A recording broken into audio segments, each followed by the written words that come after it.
नमस्कार साथियों, स्वागत है आप सभी का हमारे YouTube चैनल में। आज के वीडियो में हम बात करने वाले हैं महात्मा गांधी अंग्रेजी माध्यम विद्यालय में विद्या संबल योजना के तहत होने वाली है भर्ती।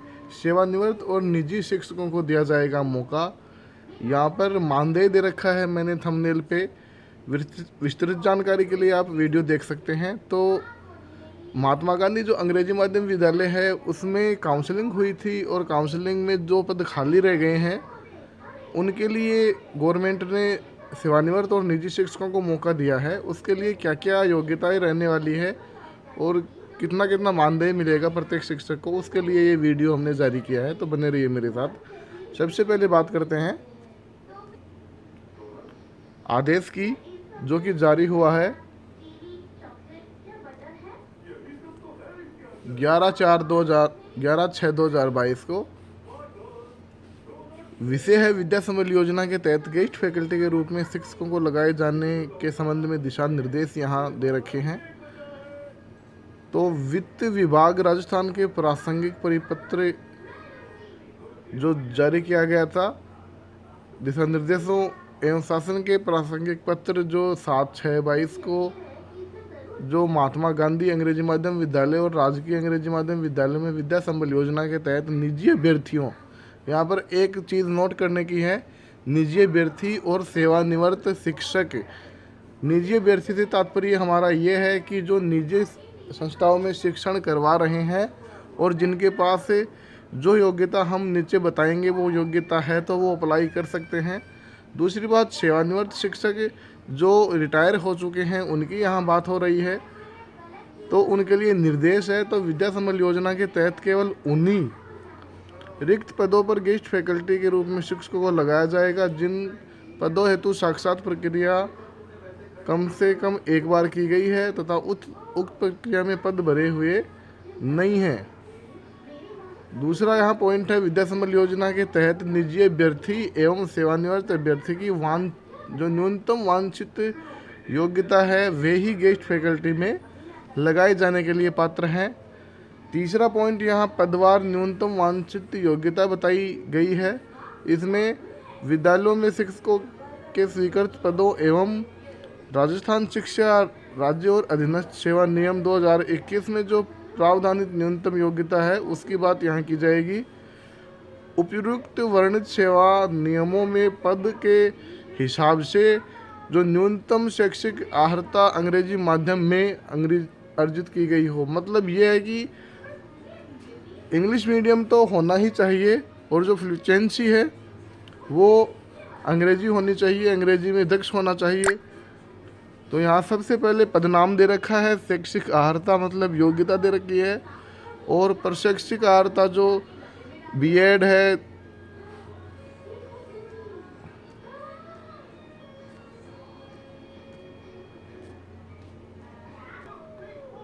तो यहाँ हम एक एक पोस्ट के लिए बात करेंगे। सबसे पहले व्याख्याता जीव विज्ञान की पोस्ट यहाँ है। तो यहाँ पर व्याख्याता जीव विज्ञान में प्राणी विज्ञान, जूलॉजी है, बॉटनी है और जीव प्रौद्योगिकी जो बायोटेक्नोलॉजी है उसमें मान्यता प्राप्त अंग्रेजी स्नातकोत्तर या समतुल्य परीक्षा, परंतु उन्होंने स्नातक स्तर पर अंग्रेजी माध्यम में वनस्पति विज्ञान और प्राणी विज्ञान से अध्ययन किया हो। मतलब ये है इसका कि ग्रेजुएशन है उसमें इंग्लिश मीडियम रहा हो जूलॉजी बॉटनी में, और बीएड उन्होंने कर रखी है। तो ये तो व्याख्याता के लिए पात्र हैं जीव विज्ञान के लिए। अब व्याख्याता भौतिकी, रसायन विज्ञान और गणित, तो इसमें जो सब्जेक्ट है उसमें विश्वविद्यालय जो यूजीसी है, विश्वविद्यालय अनुदान आयोग द्वारा मान्यता प्राप्त अंग्रेजी माध्यम में स्नातकोत्तर। नॉर्मली जो स्नातकोत्तर है साइंस में तो इंग्लिश मीडियम में ही होता है, फिर भी यहाँ एक बार ये बात कर लेनी ज़रूरी है, बीएड होनी चाहिए। उसके बाद में 3 नंबर पे यहाँ पहला वरिष्ठ अध्यापक है। वरिष्ठ अध्यापक में अंग्रेजी, गणित, हिंदी और जो संस्कृत है वैकल्पिक विषय के रूप में संबंधित विषय के साथ अंग्रेजी माध्यम में स्नातक या समतुल्य परीक्षा प्लस बीएड यहाँ है। उसके बाद में वरिष्ठ अध्यापक विज्ञान के लिए, तो देखिए विज्ञान में कौन कौन से जो सब्जेक्ट हैं, इसमें भौतिक विज्ञान है, रसायन विज्ञान है, प्राणी विज्ञान है, सूक्ष्म जीव विज्ञान है, जैव प्रौद्योगिकी है, और कम से कम 2 ऑप्शनल सब्जेक्ट होने चाहिए, प्लस बीएड में भी होने चाहिए, साथ में इंग्लिश मीडियम भी ज़रूरी है। उसके बाद में वरिष्ठ अध्यापक एसएस की बात करेंगे। तो वरिष्ठ अध्यापक एसएस में इतिहास, भूगोल, अर्थशास्त्र, राजनीति विज्ञान, समाजशास्त्र, लोक प्रशासन और दर्शन शास्त्र में से कम 2 ऑप्शनल सब्जेक्ट होने चाहिए, तथा इनका मीडियम है वो अंग्रेजी माध्यम में होना चाहिए, बीएड प्लस में रहेगी ही। उसके बाद में लेवल 2 की बात करेंगे। लेवल 2 में यहाँ अंग्रेजी और गणित 50 लेवल 2 अंग्रेजी और गणित के लिए 50% अंकों के साथ ऑप्शनल सब्जेक्ट होने चाहिए, और इंग्लिश मीडियम ही होने चाहिए। बीएड प्लस डीएलएड जो न्यूनतम अंकों के साथ रीट का लेवल 2 परीक्षा उत्तीर्ण होने चाहिए, और जिसकी वैधता अवधि समाप्त नहीं हुई हो वो साथ में लागू होगा। साथ ही अध्यापक लेवल 1 के लिए 50% अंकों से जो समकक्ष परीक्षा है वो उत्तीर्ण होने चाहिए।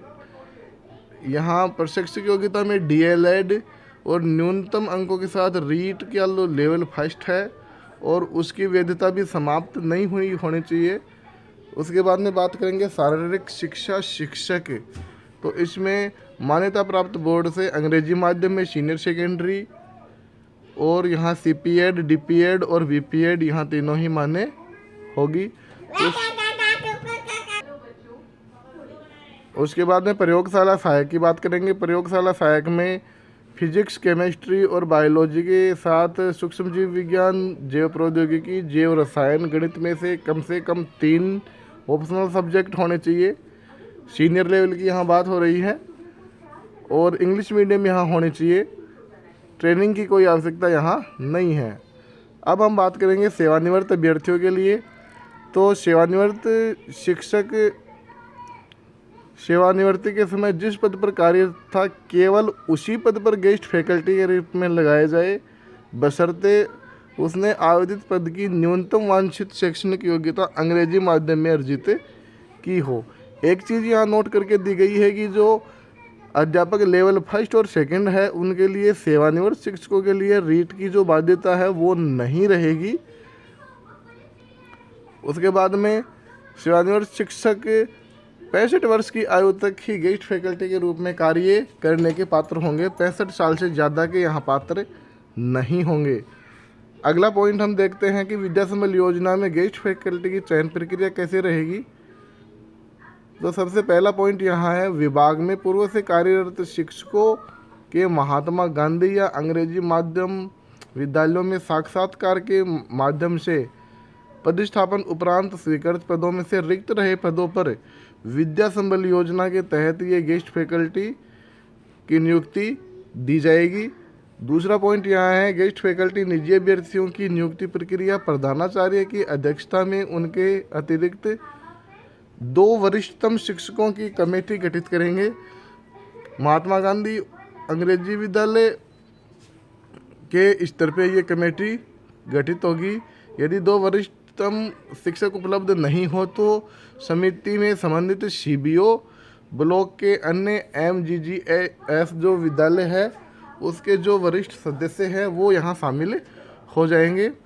संस्था प्रधान द्वारा रिक्तियों का प्रकाशन विभागीय वेबसाइट एवं विद्यालय नोटिस बोर्ड पर सार्वजनिक प्लेटफॉर्म पर किया जाएगा, चिपका दिया जाएगा। आशार्थियों के आवेदन पत्र विद्यालय स्तर पर आमंत्रित किए जाएंगे। उक्त प्रकाशन के लिए कैलेंडर निदेशालय से जारी होगा। उसके बाद में किसी भी रिक्त पद पर रिक्तियों से अधिक आवेदन प्राप्त होने पर वरीयता सूची तैयार करनी होगी और उसी के हिसाब से नियुक्ति दी जाएगी। 5वां पॉइंट यहाँ है कि सेवानिवृत्त अध्यापक यदि बीएड उत्तीर्ण है तो अध्यापक लेवल 2 के लिए संबंधित विषय के हिसाब से, बीएसटीसी और डीएलएड उत्तीर्ण है तो अध्यापक लेवल 1 के लिए पात्र होगा। अगला यहाँ है वरीयता सूची का निर्माण, पद की न्यूनतम अगला पॉइंट हम यहाँ देखेंगे कि वरीयता सूची के निर्माण की जो न्यूनतम वांछित योग्यता में प्रशैक्षणिक योग्यता और शैक्षणिक और प्रशैक्षणिक योग्यता का जो अंक भार है वो 75% और 25% लिया जाएगा। उसके बाद में प्राप्तांकों के आधार पर जो निर्धारण है वो किया जाएगा। समान अंक भार होने की स्थिति में अधिक आयु के आसार्थी को वरीयता में कम आयु के आसार्थी से ऊपर रखा जाएगा। जिसकी उम्र ज़्यादा है वो ऊपर आएगा लिस्ट में। उसके बाद में आवेदन प्राप्त करने की अवधि और नियुक्ति करने की तिथि के लिए निदेशालय से अलग से कैलेंडर जारी होगा। उसके बाद में चयनित अभ्यर्थी को गेस्ट फैकल्टी के पद हेतु दिए गए प्रस्ताव पर 7 दिवस में सहमति प्रदान करनी होगी तथा संस्था प्रधान द्वारा तय किए गए समय पर वे कार्य करने आएंगे। अगली यहाँ बात है, निर्धारित अंतिम तिथि तक सहमति पत्र नहीं दिए जाने पर वरीयता सूची के अग्रिम क्रमांक के आसार्थी को नियुक्ति दे दी जाएगी। उसके बाद में गेस्ट फैकल्टी पर सत्रांत अथवा नियमित प्रक्रिया से भरे जाने वाले जो पद हैं उनके लिए जो फैकल्टी है वो अस्थायी होगी। गेस्ट फैकल्टी के रूप में निजी और सेवानिवृत्त शिक्षकों को उन्हीं दिशा निर्देशों के अध्याधीन रखा जाएगा जो वित्त विभाग के परिपत्र 30/3/21 में वर्णित है। मानदेय यहाँ देख लेते हैं। वरिष्ठ अध्यापक लेवल फर्स्ट सेकंड के लिए 300 रुपये प्रति घंटा, टोटल 21,000 रुपये होगा। वरिष्ठ अध्यापक के लिए 350 25,000 होगा। उसके बाद में प्राध्यापक के लिए 30,400 रुपये प्रति घंटा, शारीरिक शिक्षा अनुदेशक के लिए 21,000 और प्रयोगशाला सहायक के लिए 21,000 रुपये देय होगा। अगला यहाँ निर्देश है कि गेस्ट फैकल्टी के कार्य का नियमित अवलोकन संस्था प्रधान द्वारा किया जाएगा। निम्न कार्य कुशलता, दुराचरण, अनियमितता से या कार्य से अनुपस्थित रहने की दिशा में जो सक्षम अधिकारी है वो बिना कारण बताए गेस्ट फैकल्टी के रूप में निर्मुक्त कर सकता, मतलब हटा सकते हैं, कारण भी नहीं बताएंगे कोई। तो विद्या संबल योजना के तहत जो गेस्ट फैकल्टी द्वारा नियुक्त किए जाने वाले आवेदन का आदेश जारी करने संबंधित जो कैलेंडर है वो निदेशालय से अलग से जारी किया जाएगा। कैलेंडर जारी होते ही वीडियो के माध्यम से हम आपको कैलेंडर के बारे में सूचित करेंगे। उसके लिए आप हमारे चैनल को सब्सक्राइब करके बेल आइकन को ज़रूर प्रेस कर लेंगे। जैसे ही वीडियो डले तुरंत आपके पास नोटिफिकेशन आ जाए। तो साथियों, ये थे विद्या संबल योजना के तहत जो नियुक्ति होने वाली है सेवानिवृत्त और निजी शिक्षकों की, उनके लिए दिशा निर्देश। आगे जैसे ही कोई सूचना आएगी इस बारे में हम आपको वीडियो के माध्यम से सूचित करेंगे। चैनल को सब्सक्राइब करके साथियों को ज़रूर शेयर कर दें जिससे कि वो भी इसका लाभ ले सके। मिलते हैं नेक्स्ट वीडियो में।